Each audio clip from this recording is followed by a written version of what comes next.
광주의 쓰레기 문제를 해결하기 위해 광주시가 소각장 건립을 추진하고 있습니다. 기존 매립장은 포화 시기가 빨라지고 정부가 2030년부터 직매립을 금지한 상황이어서 광주시 계획이 표류할 경우 쓰레기 대란이 머지않아 현실화될 거라는 우려가 나오고 있습니다. 임지은 기자가 취재했습니다. 덤프트럭이 쓰레기산 위에 또 쓰레기를 붓습니다. 광주에서 하루 사이 들어온 생활 폐기물들입니다. 이곳에 버려진 쓰레기만 하루 평균 540톤, 덤프트럭 126대 분량에 이릅니다.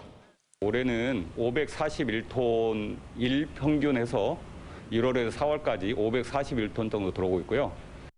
하루 사이 모아진 종량제 봉투들이 수거하는 족족 쌓여 이렇게 보시는 것처럼 커다란 쓰레기 더미가 만들어졌습니다.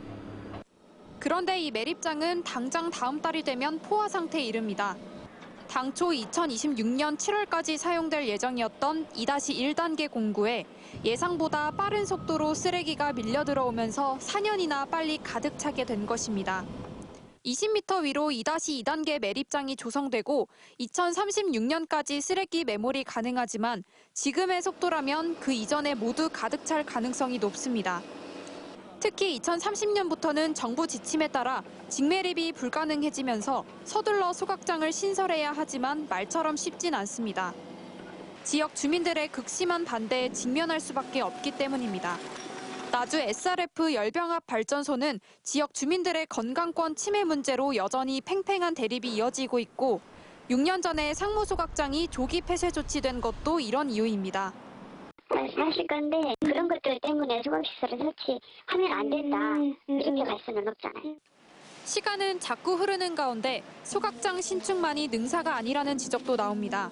쓰레기 대란이 장기화될 상황을 대비해 쓰레기 배출량을 줄이는 등 마땅한 해결책을 찾아야 한다는 것입니다. 실질적으로 지역에서 쓰레기를 얼마만큼 혁신적으로 줄이는지 그런 것들이 전제되지 않는 쓰레기 소각장의 위치라든지 규모에 모두 매몰될 수 있고 블랙홀 역할을 할 수 있기 때문에요. 쓰레기 매립장이 하루가 다르게 포화 상태로 접어들고 있는 가운데 일회용품 사용 제한 등 폐기물 배출 감축 정책은 또다시 뒷걸음질 치고 있습니다. MBC 뉴스 임지은입니다.